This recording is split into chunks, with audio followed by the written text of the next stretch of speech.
بسم الله الرحمن الرحيم. إن الحمد لله تعالى نحمده ونستعينه ونستغفره ونعوذ بالله من شرور أنفسنا ومن سيئات أعمالنا. من يهده الله فلا مضل له ومن يضلل فلا هادي له. وأشهد أن لا إله إلا الله وحده لا شريك له. وأشهد أن محمدًا عبده ورسوله صلى الله عليه وعلى آله وصحبه أجمعين. أما بعد.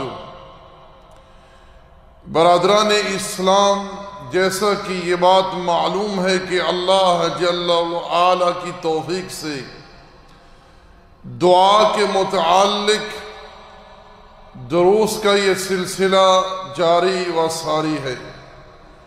اسی تعلق سے آج یہ 8ویں نشست ہے. آج اس درس میں ہم آپ کے سامنے اللہ جل وعلا کی توفیق سے بیان کریں گے دعا میں وسیلہ، یا یوں کہہ لیجئے کہ دعا میں مشروع وسیلہ. اللہ تقدس و تعالی سے دعا ہے کہ رب ذوالجلال حق گوئی کی توفیق عطا فرمائے، اور جہاں تک ہماری آواز پہنچے اللہ جل وعلا ہمیں حق پر ایمان رکھنے کی، حق کو سمجھنے کی اور عمل کرنے کی توفیق عطا فرمائے. عزیز دوستو، گزشتہ نشست میں ہم نے آپ کے سامنے تقوی کی تحقیق کے متعلق کچھ گزارشات پیش کی تھیں، اور ان امور کے متعلق گفتگو کی تھی کہ جن کے ذریعے انسان کو اللہ جل وعلا کا قرب حاصل ہوتا ہے. اور آج کا جو عنوان ہے، یقین کیجئے یہ نہایت ہی اہم ہے. اس کا سننا، سمجھنا، سیکھنا، عمل کرنا اور اسے آگے پہنچانا یہ نہایت ضروری ہے. پہلی بات یہ اپنے ذہنوں میں بٹھا لیں کہ دعا عبادت ہے، اور اللہ جل وعلا اس بات پر خوش ہوتا ہے کہ اللہ جل وعلا کہ بندے رب ذوالجلال کے سامنے تذلل، عاجزی، انکساری اختیار کریں، رب کو ڈر ڈر کر امید سے پکاریں. اللہ تعالیٰ ایسے لوگوں پر فخر فرماتا ہے جو لوگ اپنے رب سے مانگتے ہیں. اللہ جل وعلا نے قرآن کریم میں ارشاد فرمایا، قُلْ يَا عِبَادِيَ الَّذِينَ أَسْرَفُوا عَلَىٰ أَنفُسِهِمْ لَا تَقْنَطُوا مِن رَحْمَةِ اللَّهِ إِنَّ اللَّهَ يَغْفِرُ الذُّنُوبَ جَمِيعًا إِنَّهُ هُوَ الْغَفُورُ الرَّحِيمُ. اعلان کر دیجئے پیارے پیغمبر صلی اللہ علیہ وسلم، اللہ کے بندو، اگر تم اپنے نفسوں پر ظلم کر لیتے ہو تو رب ذوالجلال کی رحمت سے نا امید نہ ہو. رب تو وہ ہے جو سارے گناہ بخش دیتا ہے. اللہ تعالیٰ معاف کرتا ہے اور معاف کر کے محبت کرتا ہے. وَهُوَ الْغَفُورُ الْوَدُودُ، وہ بخشتا ہے اور بخشنے کے بعد جل وعلا محبت کرتا ہے تقدس و تعالی. اس لیے میرے بھائیو، میرے دوستو، پہلی یہ چیز جو آج کل لوگوں کے ذہنوں میں بیٹھی ہوئی ہے کہ ہم بڑے گناہ گار ہیں، ہم نے بڑے گناہ کیے ہیں، اللہ ہماری سنتا ہی نہیں. اس لیے اللہ کو پکارنے کے لیے، دعا میں شرف قبولیت کے لیے، اللہ کا قرب حاصل کرنے کے لیے دیگر ہستیوں کا وسیلہ اختیار کرو، ان کی سیڑھی لگاؤ. وہ ہمارے اور اللہ کے درمیان معاذ اللہ واسطہ ہے. اللہ کے بندو، یہ عقائد، یہ افکار رب ذوالجلال کی شان شایان کے خلاف ہیں. اللہ تعالیٰ پاک اور بلند ہے جل وعلا ان تمام امور سے. اللہ تعالیٰ نے کسی کو یہ حکم نہیں دیا کہ مجھے پکارنے کے لیے، مجھ سے مانگنے کے لیے میرا قرب حاصل کرنے کے لیے تم خلق کے وسیلے کو میرے سامنے پیش کرو، تم خلق کی درگاہوں پر، مزاروں پر، آستانوں پر جا کر جو ہے امور عبادت بجا لاؤ، وہاں رکوع اور سجدے کرو۔ اللہ نے کسی کو یہ حکم نہیں دیا، یہ تو شیطان نے لوگوں کو اس راہ میں ڈالا ہے۔ میرے بھائی، میرے دوستو، رب ذوالجلال نے ہمیں ادب سکھلایا ہے کہ ہم کس طرح رب کو پکاریں، رب سے مانگیں۔ پہلی بات تو یہ ہے کہ کچھ دعائیں ایسی ہوتی ہیں جو عام ہوتی ہیں، جنہیں ہم روزمرہ کی زندگی میں پڑھتے ہیں، جیسا کہ صبح و شام کی اذکار ہیں۔ نبی علیہ السلام نے اس تعلق سے ہمیں بہت ساری دعائیں سکھلائی ہیں صبح و شام پڑھنے کے لیے۔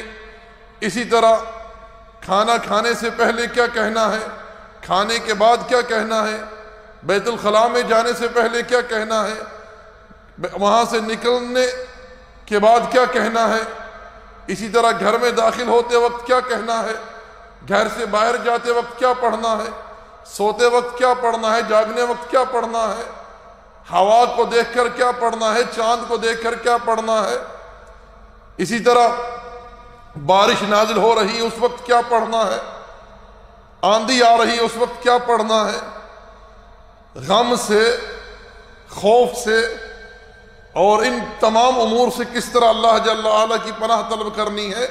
نبی علیہ السلام نے یہ سارے امور ہمیں سکھلائے ہیں، اور خود نبی علیہ السلام یہ دعائیں صبح و شام پڑھا کرتے تھے۔ بات میرے اسی طرح نمازوں کے بعد کے جو اذکار ہیں، صبح و شام کے اذکار، رات کو سونے سے پہلے کے جو اذکار ہیں، جو پہلے کی دعائیں ہیں، یہ ساری احادیث کے اندر موجود ہیں، یہ تو عام دعائیں ہیں۔ اسی طرح نماز کی آخری تشہد میں نبی علیہ السلام 4 چیزوں سے اللہ تعالیٰ کی پناہ طلب کیا کرتے تھے، اور اللہ تعالیٰ سے دعا کرتے رب ذوالجلال سے، اور آپ فرمایا کرتے تھے کہ فرض نماز کے بعد دعا قبول ہوتی ہے۔ بات سمجھے، یہ تو عام ہم روزمرہ کی زندگی میں مانگتے ہیں۔ اکثر لوگ جو شرک میں مبتلا ہو جاتے ہیں، وہ ان امور کے تعلق سے اگر کسی کے پاس کوئی حاجت ہے، کوئی پریشانی ہے، کوئی دکھ ہے، کوئی طلب ہے، کوئی ڈیمانڈ ہے، اسے حاصل کرنے کے لیے، اپنی مراد کو پورا کرنے کے لیے وہ پھر درگاہوں پر جاتے ہیں، مزاروں پر، آستانوں پر جاتے ہیں، وہاں جا کر خود ساختہ غیر شرعی وسیلے تراشتے ہیں، اختیار کرتے ہیں، جو کہ بالکل شرک پر منتج ہوتے ہیں، جن کا اسلامی تعلیمات سے کوئی تعلق نہیں۔ اسلام ان تمام امور سے بری ہے، اسلام ان تمام امور سے بری ہے۔ بات میرے تو ان چیزوں کو اختیار کرتے ہیں جو انہیں شرک کی طرف لے جاتی ہیں۔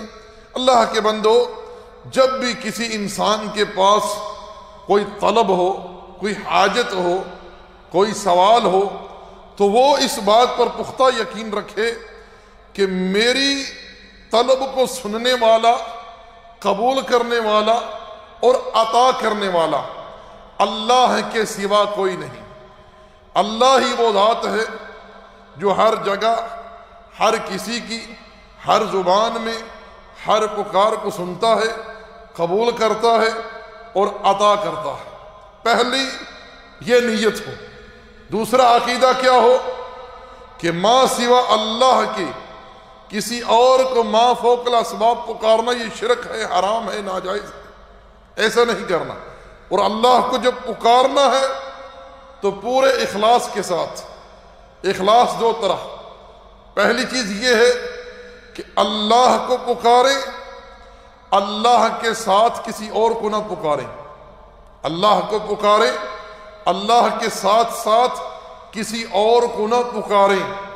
کسی اور کے بارے میں یہ نظریہ مت رکھیں کہ ہماری دعا کو، پکار کو، طلب کو، حاجت کو یہ ہستی اللہ کی بارگاہ میں پہنچائے گی۔ یہ حرام ہے، یہ ناجائز ہے، یہ شرک ہے۔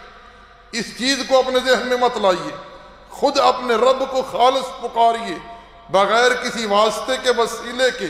اللہ اس چیز کو پسند ہی نہیں کرتا۔ اللہ اس چیز کو پسند ہی نہیں کرتا کہ اللہ کا بندہ اللہ سے مانگنے کے لیے اپنے جیسے بندے کے بارے میں یہ کہے اللہ اس کے صدقے، اس کے طفیل، اس کے واسطے مجھے دے دے۔ اللہ کے بندو، اللہ اس چیز کو پسند نہیں کرتا۔ اگر رب اس چیز کو پسند کرتا، جس رب نے ہمیں حکم دیا ہے کہ میرے پیغمبر پر ایمان لاؤ، میرے پیغمبر سے محبت کرو، میرے پیغمبر پر درود بھیجو، میرے پیغمبر کی اتباع کرو، وہ رب ہمیں یہ بھی تو بتلا سکتا تھا نا کہ تم دعا کے وقت اپنی دعا میں یہ کہو کہ اللہ اپنے پیغمبر کے صدقے مجھے عطا کر۔ اللہ نے یہ تعلیم نہیں دی، اور نہ ہی پیارے پیغمبر نے ایسی کوئی تعلیم دی ہے صلی اللہ علیہ وسلم نے۔ کیونکہ آج کل بہت سارے لوگ اپنی عقل سے، عقل پرستی سے دین سے مسائل اخذ کرتے ہیں، اور وہ بھی وہ امور جو متعلق ہیں عقیدہ توحید سے۔ حالانکہ ان بیچاروں کو اتنا معلوم نہیں ہے کہ عقیدہ جو ہے یہ تقلید سے، قیاس سے، کسی کی رائے سے، کسی کی فکر سے نہیں لیا جائے گا۔ عقیدہ لیا جائے گا اللہ کی وحی سے، اللہ اور اس کے رسول کے فرمودات سے۔ کسی کے لیے جائز نہیں ہے کہ جو امور متعلق ہیں عقیدے سے، منہج سے، ان کے متعلق قیاس کرے، تقلید کرے، کسی کی رائے کو پیش کرے۔ ہاں آج کل قیاس کرتے ہیں، قیاس کیسے کرتے ہیں؟ ایک مولوی صاحب کو میں نے سنا، وہ کیا کہہ رہے تھے کہ دیکھو بھئی، جب ملک الموت ایک وقت اتنے لوگوں کی روح قبض کر سکتا ہے، تو پھر حضور جو ہیں یہ ہر جگہ حاضر ناظر کیوں نہیں ہو سکتے؟ آپ ان سے پوچھئے، ہمیں مولوی صاحب یہ بتلائیے کہ کوا اڑتا ہے، اب کوا اڑ رہا ہے، کیا اڑنے کی وجہ سے اس کوے کی شان آپ سے زیادہ ہو گئی؟ گدھا جو ہے وہ 4 لوگوں کو اپنے اوپر لاد کر چل پڑتا ہے، اس گدھے کی شان مولوی صاحب آپ سے زیادہ ہو گئی؟ ہد زمین کے اندر پانی کو دیکھ لیتا تھا، اس کو اندازہ ہو جاتا تھا یہاں پانی ہے، اور وہاں پانی کے لیے کھدائی ہوتی۔ سلیمان علیہ السلام کو نہیں پتہ چلتا تھا، کیا ہد کا علم جو ہے یا مقام و مرتبہ سلیمان سے زیادہ تھا؟ اللہ کے بندو، عقیدہ قیاس آرائیوں سے ثابت نہیں ہوتا۔ عقیدے کے لیے نص چاہیے، دلیل چاہیے۔ عقائد کے جو معاملات ہیں وہ توقیفی ہیں، نہ کہ قیاس اور کسی کے فتوے پر ہو، نہیں۔ اس بات کو سمجھیے۔ تو میں عرض یہ کر رہا تھا کہ اللہ اس بات کو پسند نہیں کرتا، اللہ نے اس بات کی اجازت نہیں دی کہ اللہ کو پکارنے کے لیے اللہ کے بندے، اللہ کی مخلوق کا وسیلہ، کسی کی ذات یا مقام و مرتبے کا، جاہ و منصب کا وسیلہ رب کی بارگاہ میں پیش کریں۔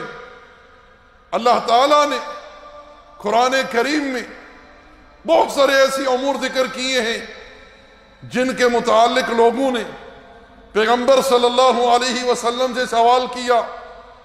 اللہ نے فرمایا یسألونک عن الأہلہ، چاند کے بارے میں پوچھتے ہیں، حرمت والے مہینوں کے بارے میں پوچھتے ہیں، قتال کے بارے میں پوچھتے ہیں، یہ آپ سے دریافت کرتے ہیں، پوچھتے ہیں۔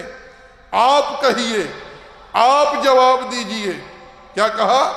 آپ کہیے، آپ جواب دیجئے۔ اس بارے میں یہ معاملہ اس طرح ہے۔ لیکن جب لوگوں نے رب ذوالجلال کے متعلق سوال کیا تو وہاں رب نے یہ نہیں فرمایا کہ پیارے پیغمبر آپ جواب دیجئے، وہاں رب ذوالجلال نے کلمہ قل کو اٹھا دیا۔ کیا فرمایا؟ وَإِذَا سَأَلَكَ عِبَادِي عَنِّي فَإِنِّي قَرِيبٌ۔ اب غور کریں آیت کریمہ میں۔ لیکن مشکل کیا ہے کہ امت کی آنکھوں پر تقلید کی، جہالت کی، ہٹ درمی کی، صفحات کی پٹی بندھی ہوئی ہے۔ اللہ کے بندو، عقائد جو ہیں یہ بڑے اہم اور حساس معاملے سے تعلق رکھتی ہیں۔ غور کریں، رب ذوالجلال نے پیغمبر سے کیا ارشاد فرمایا؟ وَإِذَا سَأَلَكَ عِبَادِي عَنِّي فَإِنِّي قَرِيبٌ، جب آپ سے میرے بارے میں بندے پوچھیں، رب کے بارے میں بندے سوال کریں، تو یہ نہیں کہا کہ قل آپ کہیے، وہاں رب نے کلمہ قل کے واسطے کو سائیڈ پر کر کر فرمایا میں قریب ہوں اور پکارنے والے کی پکار کو سنتا قبول کرتا ہوں۔ چاند کے بارے میں کیا کہا؟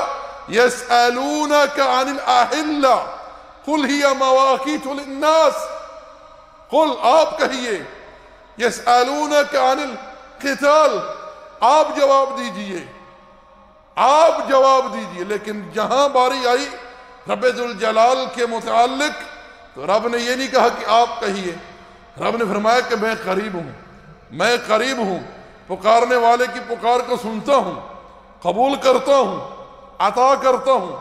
تو میرے بھائیو، میرے دوستو، اس نقطے کو اپنے ذہن میں بٹھا لیجئے کہ اخلاص کے ساتھ رب کو پکاریں۔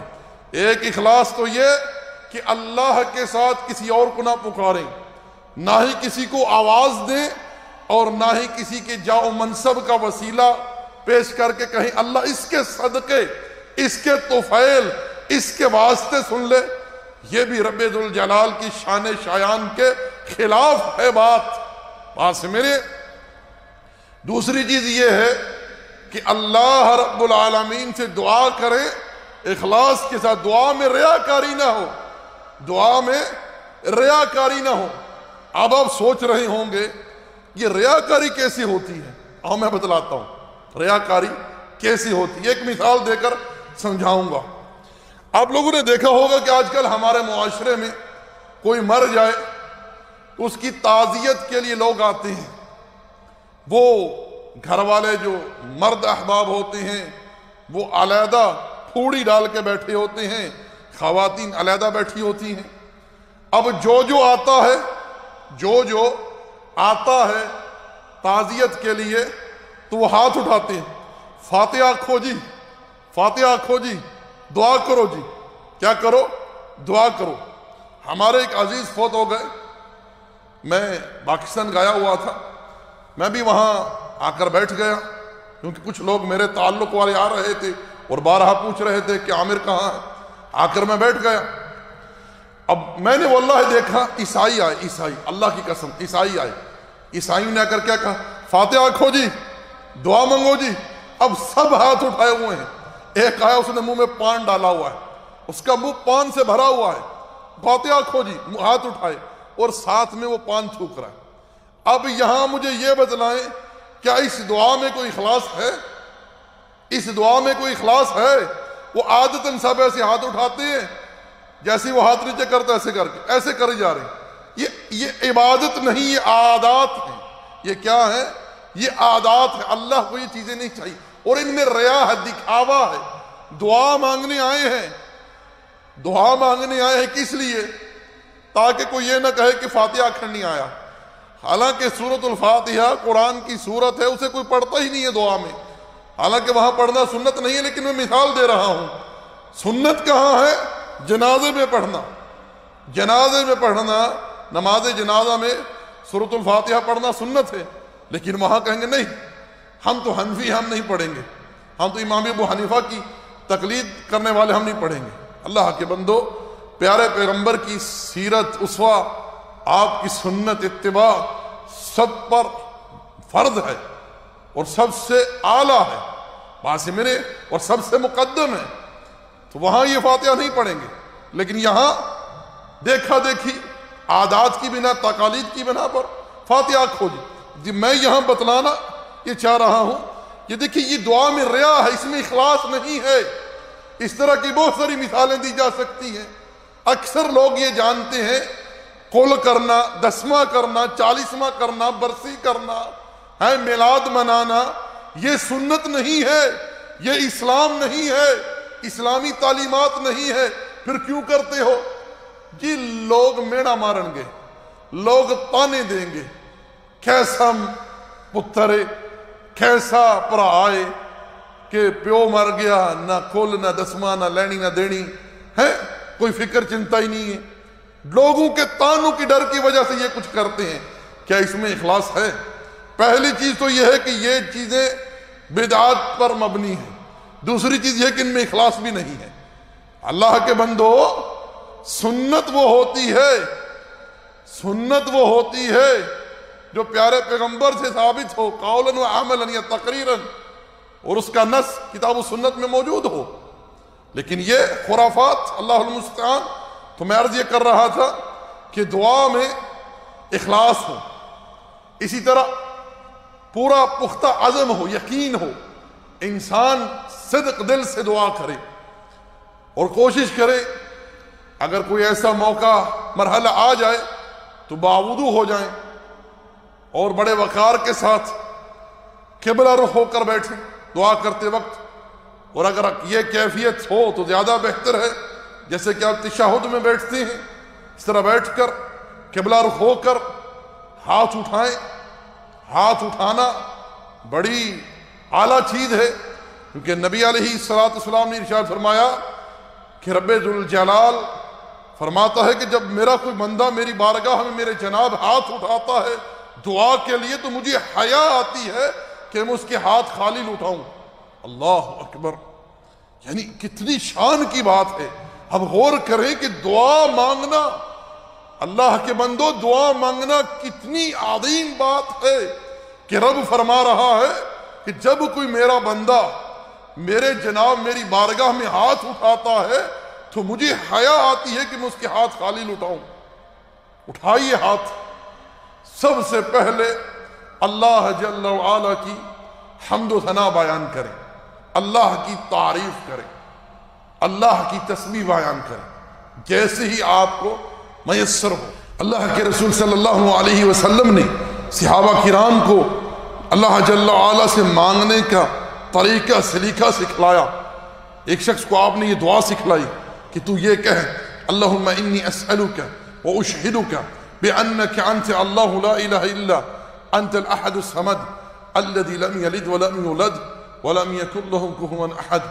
اس طرح مانگنے سے رب ذوالجلال دعا قبول کرتا ہے، دعا قبول کرتا ہے. خود نبی علیہ السلام رب کو پکارتے دعا مانگتے کیا کہتے؟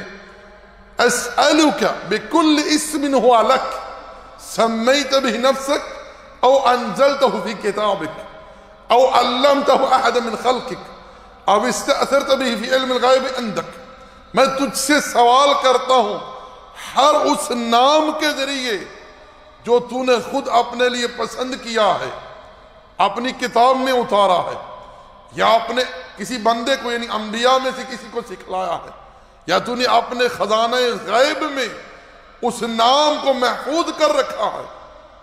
یہاں یہ بات بھی پتہ چلی کہ اللہ جل وعلا کے جو اسماء ہیں وہ 99 جو عدد ہے 99 اس گنتی میں محصور نہیں ہے.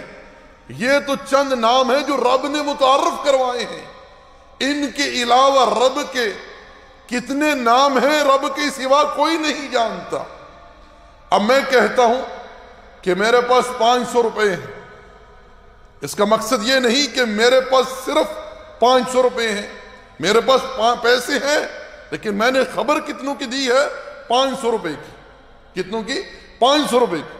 تو رب ذوالجلال نے جو خبر دی ہے کہ 99 جو اسماء ہیں جو انہیں حفظ کرے، ان پر ایمان لائے گا، ان کی تحقیق حاصل کرے گا، ان کے ذریعے رب کو پکارے گا تو اللہ تعالیٰ اسے جنت میں داخل کرے گا. تو یہاں یہ مراد نہیں کہ اللہ کے صرف 99 نام ہیں، نہیں، بلکہ یہاں حدیث کیا دلالت کر رہی ہے کہ اللہ جل وعلا کے اسماء جو ہیں وہ کسی گنتی کے عدد میں محصور نہیں ہیں. نبی علیہ السلام نے کیا فرمایا کہ جو نام تو نے اپنے خزانے میں، غیب کے خزانے میں محفوظ کر رکھے ہیں، ان تمام اسماء کے ذریعے میں تجھ سے سوال کرتا ہوں. اللہ اکبر. یہ دیکھیں نبی علیہ السلام ہمیں سکھلا رہے ہیں، بتلا رہے ہیں کہ رب سے کس طرح مانگنا ہے، کس طرح سوال کرنا ہے. اللہ جل وعلا نے کیا ارشاد فرمایا قرآن کریم کے اندر؟ وَلِلَّهِ الْأَسْمَاءُ الْحُسْنَى فَادْعُوهُ بِهَا وَذَرُوا الَّذِينَ يُلْحِدُونَ فِي أَسْمَائِهِ سَيُجْزَوْنَ مَا كَانُوا يَعْمَلُونَ. وللہ، اور اللہ کے لیے ہیں اچھے اچھے نام، پیارے پیارے نام، حسنہ خوبصورت، پیارے، جو حسن اور خوبصورتی کی انتہا کو پہنچے ہیں۔ اللہ تعالیٰ کے جو اسماء ہیں وہ اس کی صفات پر دلالت کرتے ہیں۔ اللہ تعالیٰ کی جو اسماء ہیں وہ اس کی صفات پر دلالت کرتے ہیں۔ اب دیکھیں رب ذوالجلال کا اسم ہے العلیم، علم رکھنے والا، جو اس کی صفت علم پر دلالت کرتا ہے۔ اللہ جل وعلا کے اسماء میں سے اسم ہے الرحیم، الرحمن، جو صفت رحمت پر دلالت کرتے ہیں۔ لیکن افسوس، کچھ لوگ اسماء کو مانتے ہیں لیکن معنی کو نہیں مانتے۔ اللہ علیم ہے لیکن بغیر علم کے، سمیع ہے لیکن بغیر سم کے، بصیر ہے لیکن بلا بصر۔ معاذ اللہ، حاشا للہ، کیا ان لوگوں نے اللہ کے اسماء پر ایمان رکھا جیسا رکھنے کا حق ہے؟ یہ تو وہی بات ہے کہ جو اللہ کے متعلق بغیر علم کے یہودیوں اور عیسائیوں نے کہی۔ اللہ نے کیا فرمایا؟ یا اہل الکتاب لا تغلوا فی دینکم ولا تقولوا علی اللہ الا الحق۔ اہل کتاب، دین میں غلو نہ کرو اور اللہ کے متعلق مگر کہو حق بات، حق کے سوا کچھ نہ کہو اللہ کی بابت۔ تو رب ذوالجلال نے کیا حکم دیا یہاں کہ اللہ کے پیارے پیارے اچھے اچھے نام ہیں، ان ناموں کے ذریعے تم اللہ سے دعا کرو۔ کیسے؟ ایک تو آپ اللہ جل وعلا کے اسماء حسنہ کا وسیلہ پیش کریں رب کی بارگاہ میں، جیسا کہ نبی علیہ الصلوۃ والسلام نے حدیث میں ہمیں تعلیم دی ہے۔ دوسرا یہ کہ آپ رب ذوالجلال کو پکاریں اس کے ناموں کے ذریعے، مثلا دعا کرتے وقت یا رحمان، یا رحیم، یا عزیز، یا جبار، یا متکبر، یا سمیع، یا مجیب الدعوات، اس طرح رب ذوالجلال کو اس کے اسماء حسنہ سے پکاریں، ان کے ذریعے دعا کریں۔ بات سمجھے؟ یا غفور اغفر لی، یا رحیم ارحمنی، اے رحم کرنے والے مجھ پر رحم کر، اے گناہوں کو بخشنے والے مجھے بخش دے، اے رزق عطا کرنے والے مجھے رزق دے۔ بس اس طرح رب کو پکاریں۔ اسی طرح رب نے کیا فرمایا آخر میں؟ وَذَرُوا الَّذِينَ يُلْحِدُونَ فِي أَسْمَائِهِ، اور ایسے لوگوں کو چھوڑ دو جو اللہ کی اسماء میں الحاد کی راہ کو اختیار کرتے ہیں، یہ عن قریب اپنے کیے کی سزا کو پائیں گے۔ الحاد، اللہ جل وعلا کو اس کی اسماء حسنہ سے معطل کر دینا، تعطیل سے کام لینا۔ بات سمجھیں؟ جیسا کہ یہاں ہمارے ہاں بہت سارے لوگ اس بدعقیدگی کا شکار ہیں، کہتے ہیں اللہ سمیع ہے لیکن بغیر سم کے، بصیر ہے لیکن بلا بصر، علیم ہے لیکن بلا علم۔ حاشا للہ، یہ الحاد ہے، یہ تعطیل ہے اللہ جل وعلا کے اسماء حسنہ میں، اس کی صفات میں۔ اسی طرح کسی کا اللہ جل وعلا کی طرف ایسا نام منسوب کرنا، اللہ کا ایسا نام رکھنا جو اللہ نے اپنے لیے متعارف نہیں کروایا۔ نصارہ نے رب ذوالجلال کو معاذ اللہ اب کہا، حاشا للہ، کتنا بڑا کفریہ کلمہ ہے یہ۔ اللہ نے یہ تعارف کسی سے نہیں کروایا کہ وہ معاذ اللہ کسی کا باپ ہے۔ جیسا کہ ہمارے یہاں کچھ لوگ رب ذوالجلال کا ایک نام رکھتے ہیں اپنی طرف سے، اور افسوس کی بات تو یہ ہے کہ یہ لوگ اللہ جل وعلا کے اسم مبارک اللہ لفظ جلالہ کا ترجمہ خدا کرتے ہیں اپنے تراجم میں، قرآن کریم وغیرہ میں اللہ کا ترجمہ خدا کرتے ہیں، یعنی جہاں اللہ لکھا ہوتا ہے وہاں ترجمے میں خدا لکھتے ہیں۔ اس سے بڑھ کر گمراہی اور جہالت اور الحاد کیا ہو سکتا ہے کہ رب کی طرف ایسا نام منسوب کرو اور بالخصوص اسے لفظ جلالہ اللہ جل وعلا کا جو ذاتی نام ہے اس کے مقام لکھو، اس کی جگہ پر لکھو۔ لا حول ولا قوت الا باللہ۔ اسی طرح رب ذوالجلال کے اسماء کا انکار کر دینا، یہ بھی الحاد کی قسم ہے۔ واسمے نے تو اللہ تعالیٰ نے الحاد اختیار کرنے سے منع فرمایا ہے، اور ایسے لوگوں کے لیے سخت وعید سنائی ہے جو اس کے اسماء حسنہ میں لحاظ سے کام لیتے ہیں۔ کھجا روی سے کام لیتے ہیں۔ پاس میرے ایک چیز تو میرے بھائیو یہ ہو گئی کہ ہم اللہ جل وعلا کو اس کی اسماء حسنہ کے ذریعے پکاریں، اسماء حسنہ کا وسیلہ اللہ جل وعلا کی بارگاہ میں پیش کریں دعا میں شرف قبولیت کے لیے۔ قرآن نے بھی اس بات کی تعلیم دی ہے اور نبی علیہ السلام نے حدیث میں بھی اس بات کی اپنے عمل کے ذریعے امت کو اس بات کی تعلیم دی ہے۔ اسی طرح دوسری چیز یہ ہے کہ انسان عمل صالح کے ذریعے رب ذوالجلال کا قرب حاصل کرے۔ یاد رکھیں، ایک تو یہ ہے کہ انسان عمل کر کے اللہ تعالیٰ کا قرب حاصل کرتا ہے، اللہ تعالیٰ کی ولایت حاصل کرتا ہے۔ ایمان لانے کے بعد، عمل صالح کرنے کے بعد وہ رب ذوالجلال کا قرب حاصل کرتا ہے، جیسا کہ اللہ جل وعلا نے اہل تقوی کے بارے میں ارشاد فرمایا وَمَن يَتَّقِ اللَّهَ يَجْعَلْ لَهُ مَخْرَجًا، جو اللہ کا تقوی اختیار کرتا ہے اللہ تعالیٰ اس کے لیے راستے کھول دیتا ہے، راستے ہموار کر دیتا ہے، اس کے معاملات آسان بنا دیتا ہے، اس کے گناہ بخش دیتا ہے۔ تو ایک عمل کر کے رب ذوالجلال کا قرب حاصل کریں، جیسا کہ نماز ہے، روزہ ہے، زکوٰۃ ہے، حج ہے، تلاوت ہے، استغفار ہے، ذکر ہے۔ رب ذوالجلال کیا ارشاد فرماتا ہے فَاذْكُرُونِي أَذْكُرُكُمْ، تم مجھے یاد کرو میں تمہیں یاد کروں گا۔ یعنی ان امور سے انسان کو اللہ کا قرب حاصل ہوتا ہے۔ اسی طرح اگر آپ نے جو اعمال خالص اللہ کے لیے کیے ہیں، ان اعمال کا اگر آپ کو اس چیز کی ضرورت پیش آئے، حاجت پیش آئے، تو ان اعمال کا جو خالص آپ نے اللہ کے لیے کیے ہیں، ان اعمال کا وسیلہ پیش کر کے رب ذوالجلال کی بارگاہ میں جو آپ نے رب کے لیے کیے ہیں آپ دعا کر سکتے ہیں۔ صحیح بخاری میں یہ قصہ تفصیلاً موجود ہے، لیکن میں اشارتاً سمجھانے کے لیے دلالت کے طور پر مختصر ذکر کیے دیتا ہوں کہ 3 نوجوان جب غار میں گئے، غار کے سامنے ایک بھاری چٹان گری، راستہ نکلنے کا بند ہو گیا، تو ان تینوں نے جو نیک اعمال خالص اللہ کی خوشنودی کے لیے کیے تھے، ان اعمال کا وسیلہ رب کی بارگاہ میں پیش کیا۔ کس کے لیے؟ شرف قبولیت کے لیے۔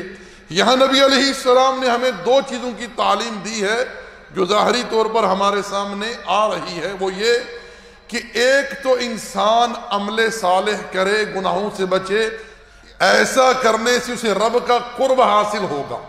اور دوسری بات اللہ کے پیغمبر نے امت کو یہ سکھلائی ہے کہ اگر آپ کے اوپر اس طرح کا کوئی مرحلہ آ جائے تو ان اعمال کے ذریعے آپ رب ذوالجلال کی طرف متوجہ ہوں، ان اعمال کو جو خالص آپ نے اللہ کے لیے کیے ہیں ان اعمال کو اللہ کی بارگاہ میں پیش کریں۔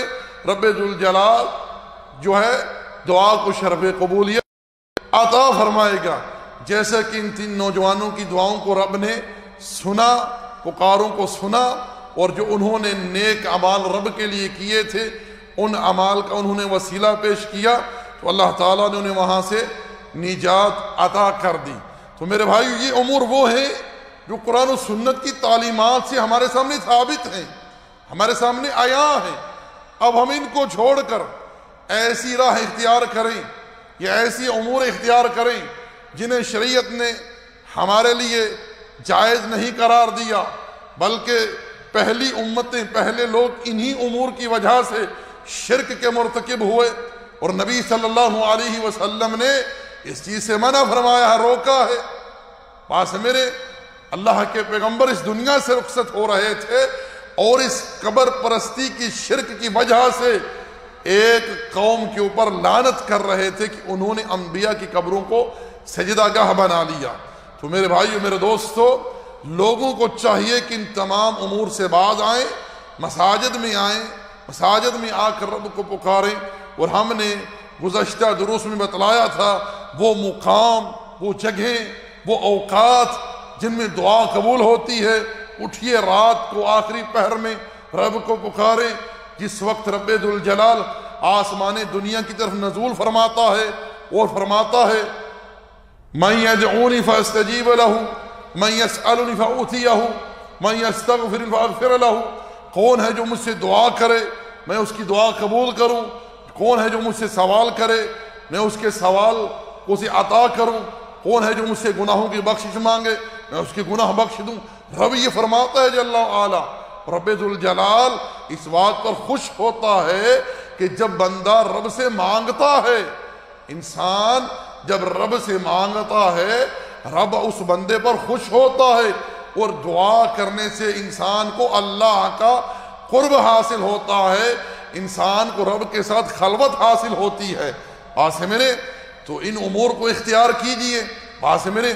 ایسے امور کو مت اختیار کریں جن سے آپ کے عقائد بگڑیں یا انسان معاذ اللہ جہالت کی وجہ سے شرک کی وادی میں جا گرے۔ اسی طرح میرے بھائیوں ایک اور نقطہ رہ گیا ہے، اس تعلق سے تھوڑی سی تفصیل درکار ہے، لیکن میں آج اسی پر اکتفا کروں گا۔ رب ذوالجلال سے دعا ہے کہ اللہ جل وعلا حق گوئی کی توفیق عطا فرمائے آئندہ تمام بیانات میں، اور ہم سب کو حق پر ایمان و عمل کی توفیق عطا فرمائے۔ اور وہ نقطہ یہ ہے کہ کیا دعا میں نبی محترم صلی اللہ علیہ وسلم کی ذات اقدس کا یا آپ کے مقام و مرتبے کا وسیلہ پیش کر کے رب سے دعا کی جا سکتی ہے؟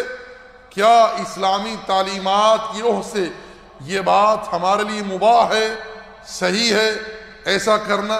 تو اس تعلق سے میں ایک تفصیلاً گفتگو کروں گا انشاءاللہ جل وعلا، تاکہ بہت سارے لوگ جو اس وجہ سے لوگوں پر فتوے لگاتے ہیں، لوگوں کو گمراہ کرنے کی کوشش کرتے ہیں، اور یہاں سے دیگر لوگوں کے لیے بھی غلط راستے جو ہیں وہ کھولتے ہیں، حالانکہ نبی صلی اللہ علیہ وسلم کی تعلیمات بالکل سورج کی روشنی کی طرح شفاف اور بالکل کلیئر اور بالکل واضح